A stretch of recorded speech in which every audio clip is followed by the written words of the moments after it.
118 number বুথত অৰ্থাৎ ৰায়পুৰ গাঁৱত আমি আজি আমাৰ যি বুথ মন কি বাত কাৰ্যসূচী আজি শ্ৰৱণ কৰিছোঁ।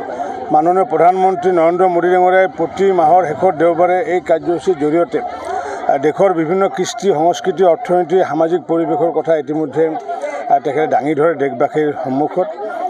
আমিও আজি তেখেতৰ কথা আমি শুনি মাৰ্গদৰ্শিত হৈছোঁ আজি। আৰু লগতে মোদী ডাঙৰীয়াই আমাক আহ্বান জনাইছিলে যে সকলোৱে যাতে মিলা প্ৰীতিৰে থাকে, সকলোৰে মাজত টিফিন বৈঠকৰ আয়োজন কৰিব দিছিলে।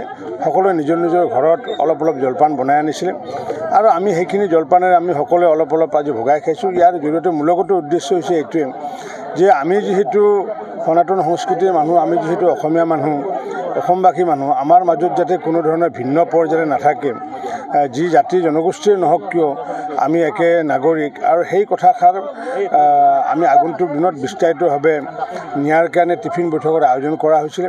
এই টিফিন বৈঠক বিভিন্ন ঠাইত চলি থাকে, কিন্তু এতিয়াৰ পৰা আমাৰ মাননীয় প্ৰধানমন্ত্ৰী নৰেন্দ্ৰ মোদী ডাঙৰীয়া আৰু আমাৰ ৰাষ্ট্ৰীয় সভাপতি JP নাড্ডা ডাঙৰীয়াৰ লগতে আমাৰ নীতিন নবীন ডাঙৰীয়াও ইতিমধ্যে কাৰ্যকাৰী সভাপতি, লগতে আমাৰ দিলীপ শইকীয়া ডাঙৰীয়াই আমাক আহ্বান জনাইছিলে যে সকলোতে মন কি বাতৰ লগত যাতে টিফিন বৈঠকৰ আয়োজন যাতে কৰে, সকলোৱে যাতে একেলগে আমি কিছু হ'লেও জলপান যাতে গ্ৰহণ কৰিব পাৰোঁ। আৰু আজি আমি ৰায়পুৰ গাঁৱত আমি সেই টিফিন বৈঠক আয়োজন হৈছিলে।